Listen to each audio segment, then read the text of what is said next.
한 주 행복하셨습니까? 가족들을 만나서 너무나 행복하셔. 우리 예배하는 믿음의 식구들 옆에 앉아 있는데요. 한 주간도 수고하셨고 또 이 명절 기간에 하나님 앞에 나와서 예배하는 믿음의 식구들이 사랑스럽고 예쁘지 않습니까? 이렇게 서로 인사합니다. 참 잘하셨습니다. 한번 인사하겠습니다. 참 잘하셨습니다. 참 잘하셨습니다. 참 잘하셨습니다. 참 잘하셨습니다. 명절이 행복해야 되는데 이게 피곤하고 지치면 안 되는 것 같아요. 가족들과 행복을 좀 찾아갈 수 있는 일들을 그리스도인인 우리가, 믿는 우리가 조금씩 더 노력하시면 좋을 것 같습니다. 어떤 일들을 경험할 때 기대 반응이 있고 또 의외의 반응이 있습니다. 어떤 일을 마주할 때 예상되는 반응이 있잖아요. 기대 반응이 있고 또 의외의 반응이 있는데 대부분은 정상적인 범위에서 반응합니다. 대부분은 정상적인 범위 안에서 그렇게 반응하는 것을 보게 되죠. 선물을 받았을 때는 기쁘죠. 슬픈 일에는 슬픕니다. 눈물이 나요. 승진하면 환호하지만 지적을 받으면 울적해요. 내가 이거밖에 안 되나. 또 이렇게 부끄럽기도 하고 좀 마음이 아프죠. 이게 정상 반응입니다. 이게 기대 반응이죠. 의외의 반응도 있어요. 선물을 받았는데 막 울어요.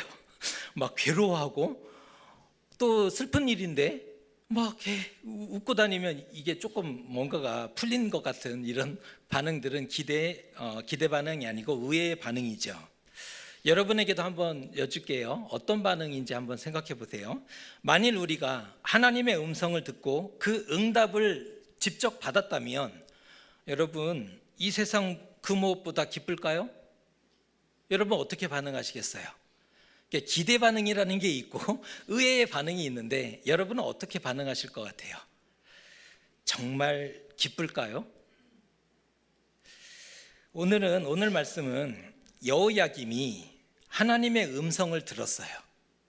하나님의 응답을 받고 어떻게 반응했는지에 대한 그러한 말씀입니다.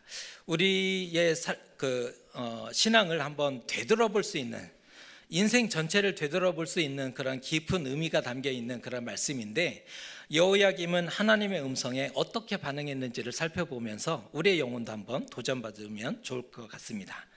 예레미야는 하나님의 말씀대로 여호와께서 이르신 모든 말씀을 두루마리에 기록해야 했습니다. 말아서, 예전 성경은 말아진 성경이었잖아요. 인쇄기술이 없었기 때문에 말아진 이런 성경을 기록하게 했는데 하나님의 말씀을 두루마리에 기록해야 했죠. 모든 재난을 듣고 그 악한 길에서 돌이키면 하나님이 그 악과 죄를 용서하실 계획이었습니다. 그러니까 기록하게 한 이유가 백성들이 그 말씀을 두렵게 듣고 자신의 죄와 악을 돌이키면 하나님이 용서하실 생각이셨던 겁니다. 서기관 바룩을 통해서 하나님의 말씀을 기록하게 했고 그 기록된 말씀을 옥에 갇혔던 예레미야 대신에 성전에 있는 백성의 귀에 바룩이 직접 낭독하도록 했던 거죠. 그러면 백성들이 하나님의 노여움을 깨닫고, 지금 하나님이 화가 났다는 거예요. 그 노여움을 깨닫고 여호와 앞에 돌아오고 각기 악한 길을 떠나게 되지 않겠습니까? 이게 기대 반응이었던 거예요. 하나님이 그렇게 말씀을 기록하게 하고 말씀을 낭독하게 하시면서 기대했던 것들이 백성들이 돌아오기를, 뉘우치기를 기대했던 겁니다. 실제 백성들의 반응은 어떠했을까요? 놀랍게도 여호와 앞에서 금식을 선포합니다. 놀랍지 않습니까? 이스라엘 백성이 언제 하나님이 책망하셨을 때 우리가 잘못했습니다 라고 반응한 적이 있었나요?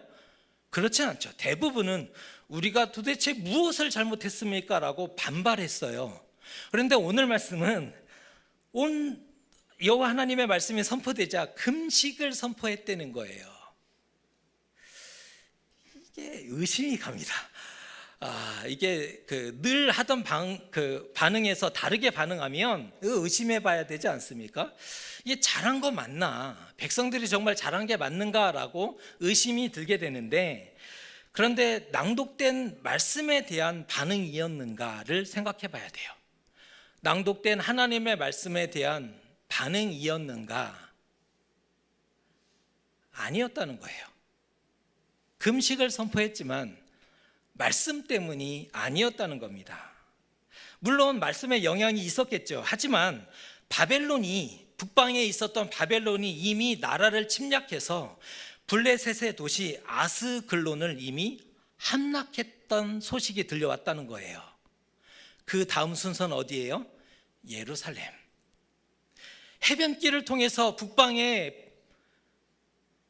적국이 이미 블레셋의 큰 도시였던 아스글론을 정복해 버렸어요. 그 다음 순번이 어디예요? 예루살렘 성입니다. 다음 차례가 예루살렘 성임을 알고는 그 두려움 때문에, 그 공포 때문에 온 땅에 금식을 선포했던 겁니다. 그렇다면 이번 금식은 전적으로 말씀에 대한 반응이라고 보기는 어려운 거죠. 금식을 하긴 했는데, 결과적으로 금식을 했지만 그 금식이 말씀 때문은 아니었다는 거예요. 전적으로. 그들의 태도를 보면 하나님의 말씀과 결을 달리했던 것을 보게 돼요. 하나님의 말씀과 결이 달랐어요. 하나님은 무엇이라고 권면했어요? 항복하라. 바벨론에 항복하라. 바벨론의 포로가 되어야 된다. 이게 하나님의 말씀의 결인데, 백성들은 어떻게 반응했어요? 끝까지 싸우자. 우리 끝까지 함께 싸우자라고 백성들이 반응했죠. 하나님의 말씀과 결이 많이 달랐던 거죠. 이때 사반의 아들이었던 미가야가, 이게 사반이라는 인물은 예레미야를 우호적으로 생각했던, 예레미야는 하나님의 선지자라고 판단했던 그런 대신이었는데, 사반의 아들이었던 미가야가 그 낭독된 말씀을 듣고는 몇몇 자신들이 아는 고관들을 찾아가서 그 말씀을 전합니다. 이에 고관들이 바룩에게 사람을 보내서 두루마리를 가져오게 하고 자신들의 앞에서 그 두루마리 하나님의 말씀을 낭독하도록 합니다. 하지만 그들이 감당할 수 없음을 깨달아요. 그 말씀을 듣고는 이것은 도저히 우리가 감당할 수 있는 말씀이 아니구나. 왜요? 유다의 심판에 대한 말씀이고 유다가 포로가 되는 그 말씀이 선포되었으니까 대신들이 감당할 수 있는 말씀이 아님을 알고 이 모든 말을 왕에게 아뢰고자 하죠. 이때 혹시 모르니 예레미야와 바룩을 숨게 합니다. 숨겨요. 예레미야와 바룩을 숨긴 상태로 왕에게 나아가서 그 기록된, 그 선포된 말씀을 왕에게 아뢰죠. 그랬더니 왕이 두루마리를 가져오게 해요. 그리고 대신을 시켜서 그 두루마리를 왕과 고관들 앞에서 읽게 합니다. 낭독하도록 하죠. 백성들을 금식하게 했던 말씀이고, 결과적으로는 백성들을 금식하게 했던 말씀이고, 일부 고관들을 심히 두렵게 하고 떨게 만들었던 그 말씀이 지금 낭독됩니다. 여호야김의 반응은 어떠했을까요? 여호야김의 반응에 앞서서, 이 여호야김의 반응에 앞서서 부연 설명을 해주고 있는데 참 독특한 말씀이 성경에 포함되어 있어요. 굳이 안 해도 되는 설명을, 굳이 포함하지 않아도 되는 말씀을 성경은 부연 설명을 해주고 있는데, 그 말씀이 22절의 말씀입니다. 이렇게 포함되어 있어요. 그때는 9째 달이라, 왕이 겨울 궁전에 앉았고 그 앞에는 불피운 화로가 있더라. 이 말씀은 불필요한 말씀이에요. 성경이 그 역사를 기록하면서 때가 겨울인지 때가 여름인지 몇 월인지 그 부연 설명을 하지 않아요. 상황에 대한 설명을 하지 않아요. 압축해서 꼭 필요한 말씀만, 교훈만 전달하죠. 그런데 오늘 이 짧은 본문에 굳이 포함하지 않아도 되는 부연 설명을 해주고 있어요. 때가 겨울이었대요. 12월이라고 보면 돼요. 추운 때는 겨울이었대요. 우리나라 계절로 하면 늦가을 정도의 계절이에요. 이들이 얘기하는 겨울은 우리가 얘기하는 늦가을, 초겨울도 아니에요. 그 정도인데 추운 겨울로 표현하고 있고요. 왕이 그동안 거했던 그 궁전에 있기가 힘들어서 겨울에 따로 거했던 그 겨울 궁전에 머물고 있었던 때라는 거예요. 그리고 왕 앞에는 화로가 피워져 있었대요. 겨울이었고 겨울 궁전으로 지금 궁을 옮긴 상태고 또 화로가 그 앞에 있었다는 거예요. 배경 설명을 자세히 해주고 있어요. 마치 복선을 깔고 있는 겁니다. 영화 감독이 복선을 앞에 설치하면 그 복선에 따라 나중에 어떤 결과들이 나오지 않습니까? 사건 스토리를 이어가잖아요. 마치 그 복선처럼 지금 깔고 있어요. 결국 대형 사고는 발생합니다. 오늘 발생했던 대형 사고가 23절입니다. 우리가 같이 한번 읽어보겠습니다. 여우디가 선어 쪽을 낭독하면 왕이 칼로 그것을 연하여 베어 화롯불에 던져서 두루마리를 모두 태웠더라. 말씀을 두루마리에 기록했죠. 고대에는 출판 기술이 없기 때문에 두루마리를 이렇게 기록을 했는데 조금씩 펴서 읽어야 했어요. 성경을 읽을 때 조금씩 펴서 읽어야 했죠. 하지만 그 읽는 속도에 맞춰서 그 두루마리를 칼로 베어서 화롯불에 모두 태워버렸다는 겁니다. 말씀을 조각조각 베어버렸고 불태웠다. 말씀을 조각조각 베었다, 불태웠다. 기록된 말씀과 선포된 말씀이 눈앞에 있었어요. 지금 여호야김 앞에는 기록된 말씀이, 두루마리 말씀이, 성경이 그 앞에 있었고요. 그 말씀이 낭독되었으니까 선포된 말씀이죠. 기록된 말씀과 선포된 말씀이 여호야김에게 들려지고 있고 보여지고 있었어요. 하지만 여호야김은 받아들이지 못합니다. 하나님의 말씀을, 하나님의 응답을, 귀를 닫아요. 눈을 감아요. 겨울이고 난방을 하지 않으면 얼어 죽을 지경이 이어서 불가피하게 성경을 태운 게 아니에요. 만약에 그랬다면 그거 가만 되죠. 얼어 죽을 수는 없으니까 마지막 수단으로 말씀을 불태우는 거 가능해요. 말씀 불태워서가 아니에요. 그런데 지금 얼어 죽을 그런 상황이 아니었죠. 의도적으로 반항하고 있는 겁니다. 여호야김이. 듣기 싫으면 듣지 않아도 되었어요. 듣기 싫으면 안 들어도 된다는 거예요. 인정하지 못하겠거든 읽기를 중단시키면 돼요. 왕이 그만해라. 그리고 선지자를 책망하면 됩니다. 당장 꺼져라. 내쫓아도 돼요. 아니면 조금 더 화가 났으면 옥에 가두어도 되죠. 이미 예레미야는 숱하게 옥에 갇혔거든요. 하지만 그 모든 선택지를 버려요. 듣지 않아도 되고 선지자를 책망하고 내쫓아도 되거나 옥에 가두어도 되는데 그 모든 선택지를 버리고 불태우는 방식을 선택합니다. 이건 선택이에요. 그의 아버지였던 요시야 왕과는 완전히 다른 선택을 하죠. 그의 아버지였던 요시야 왕은 성전을 수리하다가 율법책을 발견하잖아요. 그 율법책을 받아 들고는 가슴을 칩니다. 옷을 찢어요. 그리고 온 땅을 종교개혁으로 하잖아요. 유월절을 지켜, 잃어버렸던 유월절을 지키고 온 땅을 종교개혁합니다. 우리가 하나님의 말씀을 버렸도다. 다시 여호와 하나님 앞에 돌아가자. 그런데 그 아들이었던 여호야김은 옷을 찢지 않아요. 가슴을 치지 않고 회개하지 않습니다. 오히려 그런 왕의 행동을 보며 두려워진 신하들이 뜯어말리잖아요. 왕이시여 제발 불에 태우지는 마세요. 하지만 듣지 않아요. 왠지 아세요? 왕은 어떤 생각을 가지고 있었냐면 적어도 선지자라면, 이스라엘의 선지자라면 끝까지 예루살렘과 유다를 위해 예언했어야 한다. 이게 왕의 생각이에요.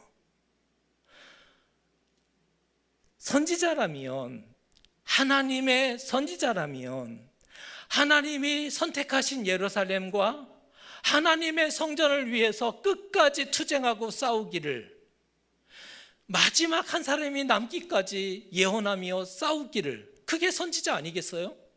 그런데 예레미야가 예루살렘과 유다를 지금 심판하는 메시지를 던지고 있어요. 오히려 바벨론 편에서 예언하는 것 같아요. 마치 바벨론의 지금 입장을 대변하는 것 같아요. 그러니 왕이 들어줄 수 없었던 거죠. 귀를 막을 수밖에요. 예루살렘은 멸망한다. 여호야김 왕은 포로된다. 이거 완전 저주잖아요. 멸망한다. 왕은 포로된다. 이 완전히 저주하고 있으니 귀를 막아버렸어요.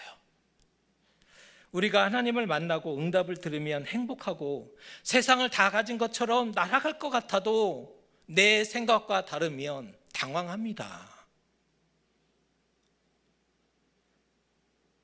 여러분, 우리가 간절히 기도하지만 내 생각과 다른 하나님의 음성이 똑똑하게 들려지면 우리는 당황해요. 아멘 못합니다. 기도 못하죠. 왜요? 기도할 때마다 그 음성이 들려지는데 내 생각과 다르다고 생각해 보세요. 말씀이 내 생각과 다르면 여러분은 어찌하시겠습니까? 하나님의 응답이 내 생각과 다르면 여러분은 어떻게 반응하시겠습니까? 오늘 여호야김은 기록된 말씀을 불태워 버립니다. 자신의 생각과 달랐기 때문이죠. 내 생각과 달랐어요. 말씀을 불태웁니다.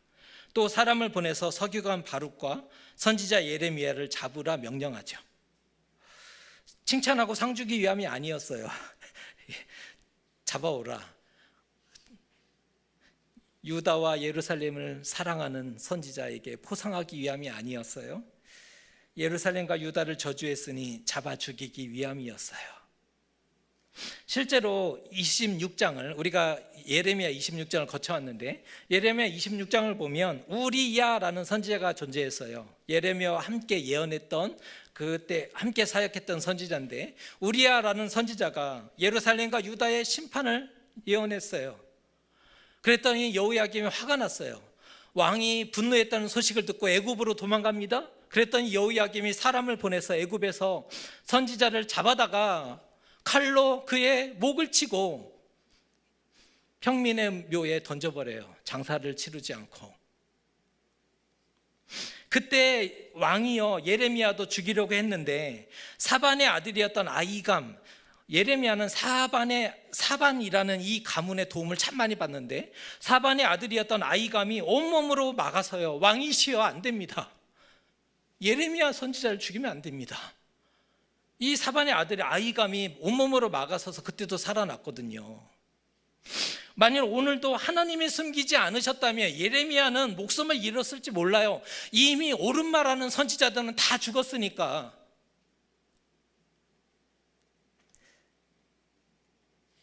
그런데 말씀을 불태웠다라는 오늘 이 사실에서 다른 의도를 발견할 수 있다는 거예요. 그러니까 왕이 말씀을 불태웠는데 이 불태웠던 이 사건을 다르게 해석해 볼 수도 있다는 겁니다. 두루마리를 베어서 태우면서 무엇을 기도했을까요? 왕이 분명히 기대하고 기도한 바가 있었을 텐데 이 두루마리 말씀을 베어서 태우면서 무엇을 위해서 기도했을까요? 하나의 의식이나 주문으로 해석할 수 있다는 거예요. 이 행위를 의식 혹은 주문으로 해석할 수 있다는 겁니다. 말씀의 효력과 능력을 파괴하려는 미신적인 행동으로 볼 수 있는 겁니다. 말씀의 효력을 없애려고는 말씀의 능력을 취소시키려는 그 미신적인 행동으로 볼 수 있는 거예요. 우리도 종종 태움으로써 없었던 걸로 만들고 싶어 하지 않습니까? 태워서 없었던 일로 만들고 싶어 하잖아요. 편지를 많이 태워보셨잖아요. 왜 태우셨어요? 없었던 일로 만들고 싶었기 때문이죠. 왜요? 이미 찢어졌거든요. 그래서 편지를 태우는 거예요. 없었던 일로 만들고자.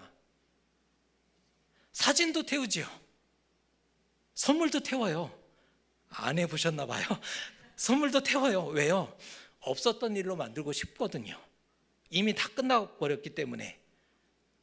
사실 장부도 태우잖아요. 태우는 이유가 뭐예요? 없었던 일이 되기를 그 기대하는 거지요. 태워 없앰으로 무효화하고 원래 상태로 환원되기를 바라는 마음이 담겨져 있는 거예요. 그 미신적인 마음이. 단순히 홧김에 불태워버린 게 아니었다는 거예요. 홧김이었다면 두루마리를 한 번에 태웠어야 돼요. 너 무슨 소리 하는 거냐? 가져와라. 하루에 통째로 집어넣으면 돼요. 그런데 어떤 방식을 취했냐면 한 번에 불태우지 않고요, 낭독하도록 해요. 그리고 그 낭독된 선포된 말씀 부분을 잘라서 불태워요. 한 번에 불태우는 것은 홧김에 태운 거예요. 이건 실수. 그런데 이거 말씀을 낭독하게 해요. 그리고 그 말씀을, 낭독된 말씀을 조각조각 내서 그때그때 불태우죠. 말씀을 조목조목 취소시키기 위해서이고 미신적인 효과를 극대화하기 위해서예요. 이건 굉장히 중요한 의미입니다. 말씀을 조목조목 취소시키려는 거예요. 왜요? 이 땅을 향한 저주를 취소시키겠다는 거예요. 그 미신적인 효과를 극대화하기 위해서 선포되는 그 즉시 그 말씀을 불태워 버리는 거죠. 말씀을 대할 때 강팍하게 대하고 완고하면 사악하게 반응합니다. 사악한 반응이 나오게 되어 있어요. 여호야김은 과연 원했던 대로 소원 성취를 했을까요? 과연 그는 소원 성취를 했을까? 그 결과에 대해서 32절의 말씀이 이렇게 기록하고 있습니다. 이에 예레미야가 다른 두루마리를 가져다가 네리야의 아들 서기관 바룩에게 주매 그가 유다의 여호야김 왕이 불사른 책의 모든 말을 예레미야가 전하는 대로 기록하고 그 외에도 그 같은 말을 많이 더하였더라. 끝에 부분 한번 관심 있게 보세요. 모든 말을, 앞에 있었던 그 모든 말을 예레미야가 전하는 대로 기록했대요. 그 외에도 그 같은 말을 많이 더하였더라. 이걸 어찌합니까? 하나님이 두루마리를 다시 쓰게 하셨네요. 취소시키려 했는데 취소되지 않아요. 없던 일로 만들고 싶었는데 없던 일이 되지 않았어요. 문제는 다시 쓴 두루마리에는 첫 두루마리에 없던 심판과 재앙이 더해지고 가중됩니다. 이게 문제예요. 다시 쓴 두루마리에는 첫 번째 두루마리에 없던 심판과 재앙이 더해져요. 많이 가중됩니다. 망령된 행동이 오히려 더 큰 화를 불러왔어요. 조그만 것을 피하려다가 더 큰 것을 지금 마주하게 된 거예요. 자신과 유다를 더 큰 위기로 몰아넣었어요. 자신만 그런 게 아니라 유다 온 땅을 더 큰 위기 앞에 몰아세운 거예요. 말씀을 불 속에 던졌더니 자신은 바벨론이라는 가마에 던짐 당하죠. 말씀을 불 속에 던졌어요. 그랬더니 자신은 바벨론이라는 가마에 통째로 던짐 당해요. 더 두려운 것은 뭔지 아세요? 하나님이 다윗과 맺었던 영원한 언약 기억하시죠? 너의 자손이 영원히 왕이 되리라. 하나님이 다윗과 맺었던 그 영원한 약속이 오늘 그 왕조 약속이 취소돼요. 오늘 그 왕조 약속이 취소됩니다. 그의 후손은 더 이상 왕위에 앉지 못해요. 자기 후손이. 그의 아들이 여호야긴인데, 아버지 여호야김, 그 아들 여호야긴인데 3개월 왕위에 앉아요. 그래서 공식적으로 왕이라고 칭하지는 않지만 그냥 역사를 할 때는 그 아들이 왕이 되었다 이렇게 표현하는데 3개월 왕위에 앉다가 바벨론 포로되어 37년을 살아요. 3개월 왕 되고 37년 포로되어 바벨론 땅에 살아요. 포로로. 그리고 여호야김의 손자들이 7명이 존재했는데 여호야긴의 아들이죠. 손자 7명이 바벨론의 환관이 돼요. 바벨론 왕궁의 환관이 돼요. 환관, 다른 말로 내시죠. 내시가 되었다는 것은 반드시 신체적인 변화가 있었다는 거잖아요. 후손이 다 끊어지고 제거돼요. 자기 후손이 다 끊어지고 제거돼요. 결국 자신의 동생이 마지막 왕권을 가져가죠. 여호야김의 동생이, 아들이 아니라 동생이 마지막 왕을 가져가는데 그게 바로 시드기야입니다. 남유다의 마지막 왕이었던 시드기야. 여기서 끝나지 않고요, 여호야김은 바벨론에서 결국 포로되어서 죽는데, 죽어서도 합당한 장례가 치러지지 않아요. 시체가 버려져요. 그러니까 장사되지 못하고 버려져요. 이스라엘 사람들은 마지막 죽을 때 장사되지 못하는 것을 굉장히 두려워했어요. 왜냐하면 마지막 장사되지 못하는 것은 사후의 영원한 삶에 직접적인 영향이 있다고 생각했기 때문이에요. 사후, 이 땅의 삶이 아니라 죽은 이후의 영원한 삶에 직접적인 영향이 있다고 보았어요. 이스라엘 사람들은 영원한 평안을 빼앗긴다고 봤던 거죠. 뭔가 불안한 상태로 영원을 살아야 된다고 생각했어요. 그래서 장사되지 못하는 것이 저주라고 봤던 거죠. 그런데 여호야김은 장사되지 못해요. 알았다면 절대로 태우지 못했을 거예요. 여호야김이 그 행위가 어떠한 결과를 가져올 줄 알았다면 절대로 태우지 못했을 겁니다. 처음 것도 두려웠는데 이제는 가중된 재앙을 유다와 자신이 오롯이 감당해야 했습니다. 누가 대신 해주지도 못해요. 처음 것도 감당하지 못해 두려워했는데 이제는 가중된 그 무거운 것을 유다와 자기 자신이 오롯이 다 감당해야 했던 겁니다. 의도적으로 말씀을 부인하면 이전보다 두렵고 떨리는 것을 감당해야 할지 몰라요. 의도적으로 거절하면, 의도적으로 그것을 부인하면 이전보다 더 두렵고 무거운 것이 다가올 수 있다는 거예요. 여호야김은 말씀을 불태워서 전부를 무효하고 없던 일로 만들고 싶었으나, 무효하고 하기를 원했어요. 없던 일로 만들고 싶었어요. 하지만 더 큰 심판과 재앙을 책임져야 하는 결과를 맞게 되었죠. 말씀을 취소할 것이 아니라 끈질긴 죄와 그 유혹을 취소해야 되는 거 아닐까요?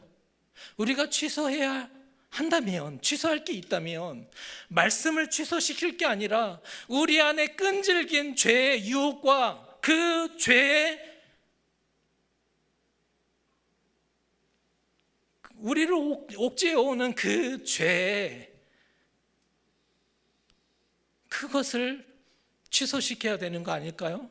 불로 태워서 없앨 수 있다면 우리의 그 욕심과 우리의 죄의 욕망을 불에 태워가며 하나님 이것이 초기화될 수 있게 내 안에 가득한 그 모든 죄의 허물들이 다 사라질 수 있게 해주십시오. 오히려 그것을 취소시켜야 되는 게 아닐까요? 가슴을 치고 옷을 찢지 않으면 말씀을 찢게 돼요. 반드시 옷을 찢지 않으면 말씀을 찢게 되어 있어요. 말씀이 선포되었어요. 하나님의 말씀을 들었어요. 그런데 옷을 찢지 않으면 말씀 찢습니다. 우리 이거 두려워해야 되고 이거 기억하셔야 됩니다. 옷을 찢지 않으면 말씀 찢어요. 물론 말씀이 부담스럽죠. 듣기 힘들 거예요. 그 말씀 듣고 맞습니다 라고 찬성할 사람이 누가 있겠어요? 두려운 말씀인데, 감히 하나님 앞에 설 수 없는 존재들인데, 우리는 날 때부터 어둠을 가지고 난 존재죠. 하나님의 은혜로 겨우 빛을 발견한 존재일 뿐이에요. 우리의 본성은 어둠에 더 친숙합니다. 사람은 근본적으로 어둠이 더 친숙해져. 그런데 책망의 말씀을 듣고 그게 누가 좋겠습니까? 하나님의 말씀은 두렵고 떨리는 말씀이에요. 그러니까 있는 그대로 아뢰야 되는 거예요. 그 두려운 하나님의 말씀을 듣고 있는 그대로 되돌려 보내면 되는 거예요. 하나님 재앙을 말씀하시니 도무지 감당할 수 없습니다.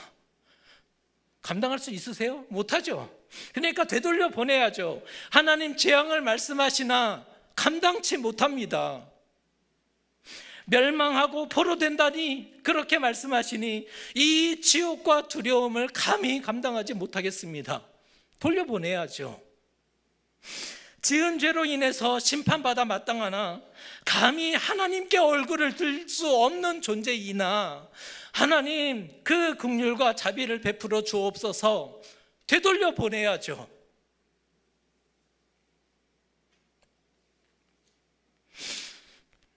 우리는 결실의 계절을 보내고 있습니다. 추석을 맞이할 때는 한 해의 그 결실과 곡식을 거두면서 조상에게 감사하면서 제사하죠. 우리나라는 전통적으로 조상의 은덕을 생각하면서 제사합니다. 가족끼리 하나 되어서 우리 서로 사랑을 그렇게 다짐했어요.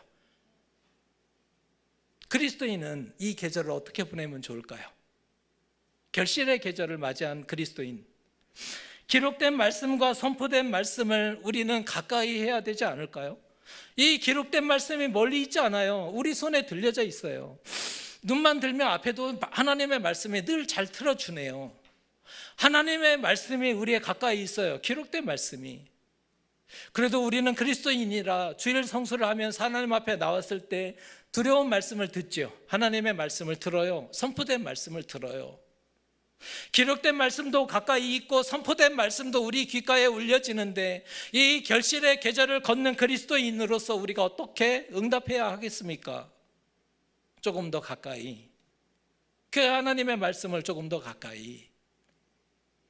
듣기에 두려울 수 있으나 살리기 위해서 주신 말씀인데 살라고 주신 거잖아요. 기록된 말씀도 살라고 주신 거고 선포된 말씀도 살라고 주신 거잖아요.